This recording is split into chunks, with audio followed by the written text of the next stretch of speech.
Hello दोस्तों, Hindi audio book knowledge में आपका स्वागत है। तो बात करते हैं पुस्तक आपके और चेतन मन की शक्ति से आगे। इस पुस्तक के 9वें अध्याय की। अगर आपने इसके पहले के 8 अध्याय नहीं सुने तो भी सुन ले, जिसका लिंक आपको नीचे डिस्क्रिप्शन बॉक्स में मिल जाएगा। तो चलिए दोस्तों, शुरू करते हैं। अध्याय 9वां, मानसिक चित्रण की छिपी हुई शक्ति। हमने पिछले अध्याय अभिपुष्टि और उसके तरीके में पढ़ा कि पहला, आप अपनी अभिपुष्टि वर्तमान काल में और स्वयं को कर्ता मानते हुए करते हो। जैसे, मैं वजन घटने पर अच्छा दिख रहा हूं और मुझे अच्छा महसूस हो रहा है। मैं डैश को पसंद करता हूं और उसके साथ अच्छे रिश्ते का आनंद ले रहा हूं। दूसरा है, अपने मन में एक चित्र बनाते हैं जिसमें स्वयं को अपने लक्ष्य को प्राप्त किया देखते हैं। तीसरा, उस लक्ष्य को प्राप्त करते हुए आपको कितना आनंद हो रहा है, उस भावना को भी उसके साथ जोड़ते हैं। प्रतिभाशाली लोगों के मन में अपने लक्ष्य को लेकर बहुत स्पष्ट तस्वीर होती है कि वे कहाँ जाना चाहते हैं और वे कहाँ जा रहे हैं। यह चित्र बहुत ही स्पष्ट होता है। यदि वे घर बनाना चाहते हैं तो उनके मन में घर की तस्वीर पूरी तरह से बनी होती है कि घर कैसा दिखेगा, कितने कमरे होंगे, तरणताल कैसा होगा, पड़ोस कैसा होगा, घर की कीमत कितनी होगी आदि। जो लोग अक्सर अपने लक्ष्यों से पिछड़ जाते हैं, उनके पीछे रह जाने का कारण लक्ष्य का स्पष्ट चित्र उनके मन में ना होना ही होता है। यदि आपकी अभिपुष्टि है, मैं अच्छा घर चाहता हूं, मगर उस अभिपुष्टि को आपके मानसिक चित्र का सहयोग नहीं मिलता, घर कैसा होगा, कहाँ होगा आदि, तो उस पर लगने वाली मानसिक ऊर्जा कम हो जाएगी और इस लक्ष्य को पूर्ण होने में बाधा उत्पन्न करेगी। जब मैं बच्चा था तो अपने हाथ में लेंस लेकर उसे सूरज की रोशनी में किसी कागज पर रखता था। कुछ ही सेकंड में कागज जल जाता था। वही लेंस जब मैं यूं ही अपनी बाह पर घुमाता था तो मुझे कुछ नहीं होता था, मगर जब उसे बाह पर एक स्थान पर केंद्रित करता था तो बाह पर 1 सेकंड से भी कम समय में फफोला उभर आता था। यदि मैं जल्दी से लेंस अपने हाथ से ना हटाता। क्यों? इस बारे में ध्यान से सोचें। सूरज जो ऊर्जा का स्रोत है, वह तो स्थिर है। लेंस को जब सही तरह से केंद्रित किया जाता है तो वह सूरज की ऊर्जा को कई गुना बढ़ा देता है। जब हमारे सामने हमारे लक्ष्य बिल्कुल स्पष्ट होते हैं और हम हर हालत में उन्हें पाने के विचार में रहते हैं, तो इस लक्ष्य का एक स्पष्ट चित्र हमारे दिमाग में होता है और इस चित्र के साथ हमारी भावनाएं भी जुड़ती जाती हैं। हम इस चित्र की स्पष्टता और तीव्रता को बनाए रखते हुए अपने अवचेतन मन को इसे वास्तविकता में बदलने के लिए निर्देश देते रहते हैं। अध्याय 13, जिसका शीर्षक है अति चेतन मन और रचनात्मक तरीके से समस्या समाधान, में हम उन सामान्य नियमों के बारे में पढ़ेंगे जो बताते हैं कि कोई भी विचार, चाहे सकारात्मक हो या नकारात्मक, यदि लगातार चेतन मन में दोहराया जाता रहे तो उस विचार को अति चेतन मन के द्वारा वास्तविकता में लाने का हर संभव प्रयास किया जाता है। जैसे जैसे हम इस अध्याय को पढ़ेंगे, इस विचार के समर्थन में सटीक उदाहरण दिए जाएंगे। यहाँ एक महत्वपूर्ण बात समझना जरूरी है कि हमारे अवचेतन मन में हमारे विचार शब्द रूप में अंकित नहीं होते, वरन उन विचारों द्वारा अवचेतन मन में बने चित्र और उन चित्रों के साथ जुड़ी भावनाएं अवचेतन मन में अंकित होती हैं। यह बात अब मॉन्ट्रियल के मनोवैज्ञानिक डॉक्टर वाइल्डर पेनफील्ड ने भी शोध के द्वारा प्रमाणित की है। इसके लिए डॉक्टर पेनफील्ड ने एक व्यक्ति को सामान्य निश्चेतक दिया। वह व्यक्ति जागा हुआ है। इसके बाद डॉक्टर पेनफील्ड ने उस व्यक्ति की खोपड़ी को खोलकर वहां दिमाग का वह हिस्सा देखना शुरू किया जहां स्मृति का संग्रह होता है। उन्होंने दिमाग की जांच शुरू की और उस व्यक्ति ने अपने जीवन के अनुभव इस तरह बताना प्रारंभ कर दिया मानो वे अभी घट ही रहे हों। किसी अच्छी घटना को बताते समय व्यक्ति हंसने लगता और किसी बुरी घटना को बताते समय वह निराश और दुखी हो जाता, रोने लगता। डॉक्टर पेनफील्ड जिस हिस्से को जांचते टटोलते उस हिस्से में संचित स्मृति को व्यक्ति इस तरह बताने लगता जैसे जैसे उसके दिमाग के रिकॉर्डर में रिवाइंड का बटन दबा दिया गया हो। इस बारे में हम अध्याय 7 में भी पढ़ चुके हैं कि हम अपने जीवन में जो कुछ भी अनुभव करते हैं, उन अनुभवों से जो भी चित्र और भावनाएं जन्म लेती हैं, वे सब हमारे अवचेतन मन की स्मृति में संचित हो जाती हैं और हमारे व्यवहार को नियंत्रित करने लगती हैं। दृश्यावलोकन किस तरह हमारे प्रदर्शन पर प्रभाव डालता है, इसे एक वैज्ञानिक उदाहरण से स्पष्ट करते हैं।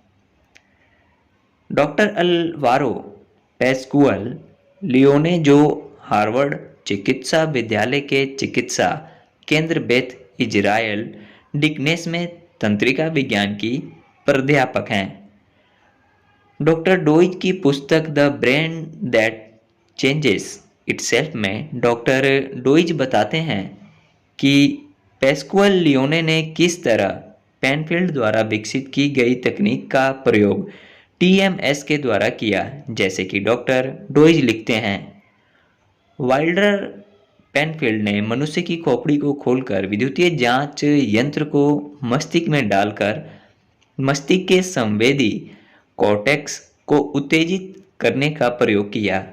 जब डॉक्टर पैस्कुअल लियोनी ने टीएमएस मशीन शुरू करके मेरी उंगली को घुमाया तो मुझे ठीक वैसा ही महसूस हुआ जैसा डॉक्टर पेनफील्ड को अपने प्रयोग के दौरान उस व्यक्ति की खोपड़ी खोलकर उसमें इलेक्ट्रोड डालने पर हुआ होगा। डॉक्टर पैस्कुअल को टीएमएस तकनीक द्वारा अंधे व्यक्तियों की ब्रेल सीखने की क्षमता को बढ़ाने में खासी मदद मिली। डॉक्टर डोई सीधे दृश्यकरण और उसकी शक्ति के हमारे प्रदर्शन पर प्रभाव को बताने में डॉक्टर पैस्कुअल लियोने को मिली सफलता की बात करते हुए कहते हैं कि उनके नए प्रयोग हमारे विचार, हमारे मस्तिष्क की भौतिक संरचना में परिवर्तन ला सकते हैं, ने पिछली सारी खोजों को पीछे छोड़कर नए प्रतिमान तय किए हैं। उन्होंने टीएमएस द्वारा विचार प्रक्रिया में होने वाले बदलाव का अध्ययन पियानो सीखने वाले व्यक्तियों पर प्रयोग के दौरान किया। पैस्कुअल लियोनी का नायक अर्थात प्रसिद्ध स्पेनिश न्यूरो एनाटोमिस्ट और नोबेल पुरस्कार विजेता सैंटियागो रमोन ई काहल, जिसने अपना सारा जीवन मस्तिष्क के लचीलेपन का अध्ययन करने में बिता दिया, ने बताया कि हमारे विचारों के लिए उत्तरदायी अंग अर्थात मस्तिष्क का कुछ हद तक लचीला होता है, उसमें बदलाव लाए जा सकते हैं और ये बदलाव विशिष्ट रूप से नियोजित की गई मानसिक गतिविधियों द्वारा संभव हो सकते हैं। 1904 में उन्होंने कहा कि जिन विचारों को मस्तिष्क द्वारा मानसिक अभ्यास के रूप में बार बार दोहराया जाता है, वे न्यूरॉन के बंधों को मजबूत करते हैं और नए बंध बनाते हैं। उन्होंने यह भी विचार दिया कि अभ्यास की यह प्रक्रिया पियानो वादक जो लगातार अभ्यास करते हैं कि उंगलियों की गति को नियंत्रित करने वाले न्यूरॉन्स के द्वारा दोहराई जाती है। रमोन ई काहल ने अपनी कल्पना के प्रयोग से मस्तिष्क के लचीलेपन का एक चित्र बनाया था, मगर वे इसे किसी उपकरण द्वारा सिद्ध करने में सफल ना हो सके। पैस्कुअल लियोनी ने टीएमएस नामक उपकरण से यह सिद्ध करने का प्रयास किया कि मानसिक अभ्यास और कल्पना मस्तिष्क में किसी तरह के भौतिक परिवर्तन को संभव बना सकते हैं या नहीं। इस प्रक्रिया की क्रियाविधि साधारण थी और काहल के पियानो के विचार पर ही आधारित थी। पैस्कुअल लियोनी ने ऐसे व्यक्तियों के दो समूहों को पियानो सिखाने की शुरुआत की जिन्होंने पहले कभी भी पियानो नहीं बजाया था। इस प्रक्रिया में उन्होंने दोनों समूहों को एक धुन सुनाई, उसे किन उंगलियों का किस तरह प्रयोग करके बजाया जाएगा यह बताया और उन्हें उस धुन को सुनाने के लिए कहा। पहले समूह को, जिसे मानसिक अभ्यास समूह का नाम दिया गया था, उन्हें एक विद्युत संचालित पियानो के कीबोर्ड के सामने 5 दिन रोज 2 घंटे बिठाया गया और उन्हें यह कल्पना करने के लिए कहा गया कि वे पियानो पर उस धुन को बजा रहे हैं और उस धुन को सुन भी पा रहे हैं। दूसरा समूह, जिसे शारीरिक अभ्यास समूह का नाम दिया गया, उसने वास्तव में पियानो पर उस धुन को बजाने और उसे सुनने का अभ्यास किया। हर एक समूह के सदस्यों के दिमाग की संरचना का अध्ययन अभ्यास शुरू होने से पहले, हर दिन, अभ्यास के दौरान और अभ्यास के बाद नियमित किया गया। इसके बाद दोनों समूहों को उस धुन को बजाने के लिए कहा गया और कंप्यूटर ने उनके प्रदर्शन के स्तर को मापा। पैस्कुअल लियोनी ने देखा कि दोनों ही समूहों ने पियानो पर वह धुन बजाना सीख ली थी और दोनों के ही मस्तिष्क की संरचना में समान परिवर्तन हुए थे। यह भी आश्चर्यजनक था कि मानसिक अभ्यास ने भी शारीरिक अभ्यास के मुकाबले ही मानसिक प्रक्रिया में बदलाव किए थे। 5वें और अंतिम दिन, मानसिक अभ्यास समूह के मस्तिष्क की संरचना में हुए बदलाव और शारीरिक अभ्यास समूह के मानसिक संरचना के बदलाव एकदम मिलते जुलते थे। यही नहीं, प्रयोग के तीसरे दिन तक मानसिक अभ्यास करने वाले वादक भी शारीरिक अभ्यास करने वालों के समान ही प्रवीणता हासिल कर चुके थे। हालांकि 5वें दिन मानसिक अभ्यास समूह का स्तर शारीरिक अभ्यास समूह से कम था, मगर जैसे ही उन्हें 2 घंटे का शारीरिक अभ्यास का सत्र दिया गया, उनका स्तर भी शारीरिक अभ्यास समूह के बराबर आ गया। इस उदाहरण से यह स्पष्ट होता है कि मानसिक अभ्यास वह तरीका है जिसके द्वारा कम से कम शारीरिक अभ्यास द्वारा भी प्रदर्शन के उच्च स्तर को प्राप्त किया जा सकता है। डॉक्टर रोइस आगे बताते हैं, मानसिक अभ्यास का सबसे बेहतर उदाहरण शतरंज का खेल मानसिक रूप से खेलना है। यह खेल बिना किसी बोर्ड या गोटियों के खेला जाता है। खिलाड़ी बोर्ड और गोटियों की कल्पना मात्र करता है और कल्पना में ही शतरंज खेलता है। सोवियत रूस के मानवाधिकार एक्टिविस्ट एनातोली सारांसकी ने जेल में बंद रहते हुए अपने मानसिक संतुलन को बनाए रखने के लिए मानसिक शतरंज का इस्तेमाल किया। सारांसकी, जो एक कंप्यूटर विशेषज्ञ थे, उन्हें 1977 में अमेरिका के लिए जासूसी करने के अपराध का झूठा आरोप लगाकर जेल में रखा गया था और उन्होंने जेल में 9 साल का समय बिताया। कुल 400 दिन उन्होंने जेल की 5x6 की अंधेरी काल कोठरी में कैद रहकर बिताए। राजनीतिक कैदियों को पूरी तरह से अन्य लोगों से अलग रखा जाता है, अतः अक्सर वे मानसिक रूप से विक्षिप्त हो जाते हैं क्योंकि उनके पूर्व जीवन में मस्तिष्क जिस प्रकार की गतिविधियों और बाहरी अभिप्रेरणा का अभ्यस्त होता है वह उसे नहीं मिल पाती। संवेदनाओं के अभाव की इस अवधि में सारांसकी ने महीनों मानसिक शतरंज खेला, जिसने उनकी दिमागी हालत को गिराने और क्षतिग्रस्त होने से बचाया। वे खेल को दिमाग में रचते हुए काली और सफेद दोनों ही गोटियों से शतरंज खेलते थे। दूसरे पक्ष की ओर से खेलना मस्तिष्क के लिए बड़ी चुनौती होती है। सारांसकी ने मुझसे मजाक में कहा कि इस तरह शतरंज खेलते समय उनके दिमाग में शायद यह बात आती थी कि ऐसा करने से उन्हें कभी ना कभी विश्व विजेता का खिताब हासिल हो सकेगा। जब पश्चिमी मुल्कों के दबाव के बाद उन्हें रिहा किया गया तो वे इजराइल गए और कालांतर में वहां केंद्र सरकार में मंत्री बने।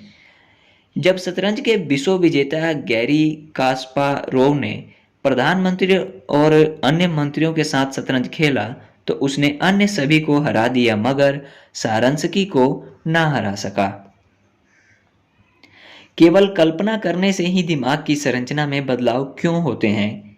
इसे अगर तंत्रिका विज्ञान के दृष्टिकोण से समझा जाए तो कल्पना करना और कोई कार्य वास्तविकता में करना, इसमें अधिक भिन्नता नहीं है। जब लोग अपनी आंखें बंद करके किसी वस्तु को कल्पना में देखते हैं, जैसे अक्षर ए तो प्राथमिक दृश्य चित्रण के लिए उत्तरदायी कॉर्टेक्स का काम शुरू कर देता है, ठीक उसी तरह जैसे वास्तविकता में उस अक्षर को देखने पर शुरू करेगा। मस्तिष्क का स्कैन यह दिखाता है कि वास्तविक रूप से देखने और कल्पना में देखने दोनों ही प्रक्रियाओं में मस्तिष्क के समान हिस्से सक्रिय होते हैं। यही कारण है कि दृश्यावलोकन हमारे प्रदर्शन के स्तर को बढ़ाता है। धन्यवाद डॉक्टर डोइज। अब मैं आपको अपने जीवन का वास्तविक अनुभव बताता हूं जो मानसिक चित्रण की ताकत को स्पष्ट करेगा। 1975 में लॉस एंजलिस में से अपने घर पोर्टलैंड तक की हवाई यात्रा करते समय मैंने टिम्थी गालवे की पुस्तक the inner game of tennis पढ़ी। मैं टीम के लेखक से इतना अधिक प्रभावित हुआ कि यात्रा समाप्त होते ही मैंने उन्हें ढूंढ निकाला और पोर्टलैंड में मेरी कंपनी के प्रबंधक और द यंग प्रेसिडेंट संस्था की ओरेगन शाखा के अन्य सदस्यों से बातचीत करने के लिए आमंत्रित किया। उस आयोजन के बाद मेरे और टीम के बीच मित्रता और सहयोजन के बंध गहराने लगे और तब से ही मैंने मान लिया कि टीम मेरे जीवन में आए अच्छे शिक्षकों और गुरुओं में से एक हैं। उन्होंने मुझे जीवन के किसी भी क्षेत्र में अपने प्रदर्शन को बेहतर बनाने के लिए आंतरिक खेल सिखाया जिसके लिए वे टेनिस के रूपक का उपयोग करते हैं। 1976 में जिम ने मुझे मेरी पत्नी और जेरी सहित कॉपर माउंटेन समूह कोलोराडो में शामिल होने का निमंत्रण दिया। टीम का कॉपर माउंटेन स्कीइंग का यह अनुभव उनकी नई पुस्तक इनर स्कीइंग का आधार बनने वाला था जिसे वे सहयोगी लेखक बॉब क्रीजेल के साथ लिखने वाले थे। मैं और मेरी पत्नी बचपन से ही स्कीइंग करते आ रहे थे और इसमें पारंगत थे। मैं हाई स्कूल में स्कूल की स्कीइंग टीम था और आयु के 50वें वर्ष तक नौसिखियों के साथ स्पर्धा करता रहा और जीतता रहा। यहाँ तक कि जब मैं यह विवरण लिख रहा हूँ तो मैं और मेरी पत्नी सन वैली इदाहो में स्कीइंग माह का आनंद ले रहे हैं। यहाँ मैं यह स्पष्ट करना चाहता हूँ कि स्कीइंग मेरे लिए कोई अनोखा खेल नहीं है मगर मैं स्कीइंग का पारंपरिक प्रशिक्षक भी नहीं हूँ। हम करीब 30 लोग कॉपर माउंटेन पर एक सप्ताह के लिए इनर स्कीइंग का अनुभव लेने के लिए एकत्र हुए। आप में से जो लोग स्कीइंग के अनुभवी हैं वे जानते हैं कि स्कीइंग के पारंपरिक प्रशिक्षक एक जैसे तकनीकी निर्देश देते हैं जिसमें प्रशिक्षक आपके कुछ स्की टर्न को देखता है और निर्देश देता है, घुटने झुकाओ, डाउनहिल स्की पर वजन डालो आदि। यह सारी प्रक्रिया बहुत ही मशीनी होती है। कॉपर माउंटेन पर ऐसा कुछ भी नहीं हुआ और फिर भी हमारी स्कीइंग की दक्षता में अपने आप वृद्धि हुई।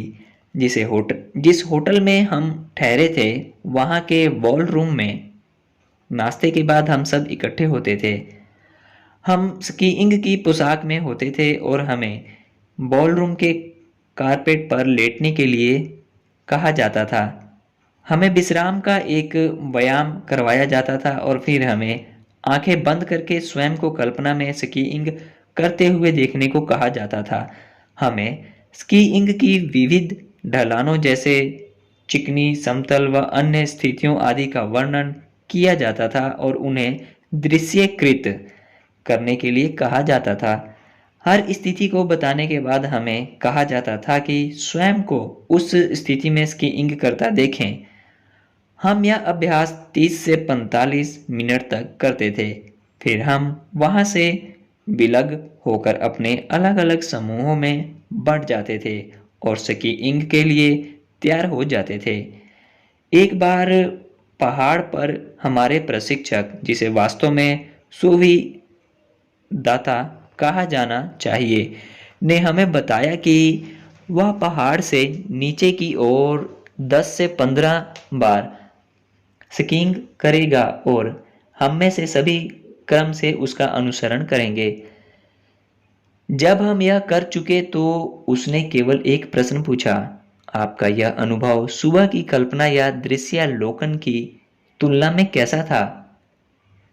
स्कीयर कहता था, मुझे लगता है मैं कमर से जरा ज्यादा ही झुक गया था या मेरे शरीर का ऊपरी हिस्सा अधिक गतिमान था। इस पर प्रशिक्षक केवल इतना कहता था, बढ़िया, सुबह के अपने दृश्यावलोकन के प्रति अधिक सजग रहें। वहां हमारे स्व आकलन को लेकर किसी तरह की असहमति या सहमति नहीं दिखाई जा रही थी। किसी तरह के सुधारात्मक निर्देश भी नहीं दिए जा रहे थे। केवल अपनी कल्पना में देखे गए दृश्य के प्रति अधिक सजग होने की बात की जा रही थी। महत्वपूर्ण टिप्पणी। जब आप स्वयं को कोई गतिविधि करते हुए देखते हैं तो कल्पना में उस गतिविधि को करते समय आप गलतियां नहीं करते, वरन पूर्ण कुशलता के साथ उसे संपन्न करते हैं। स्कीइंग का दृश्य या अवलोकन करते हुए भी आप स्वयं को किसी तरह की गलती करता नहीं देखते, वरन बिना किसी चूक के स्वयं को स्कीइंग करता देखते हैं।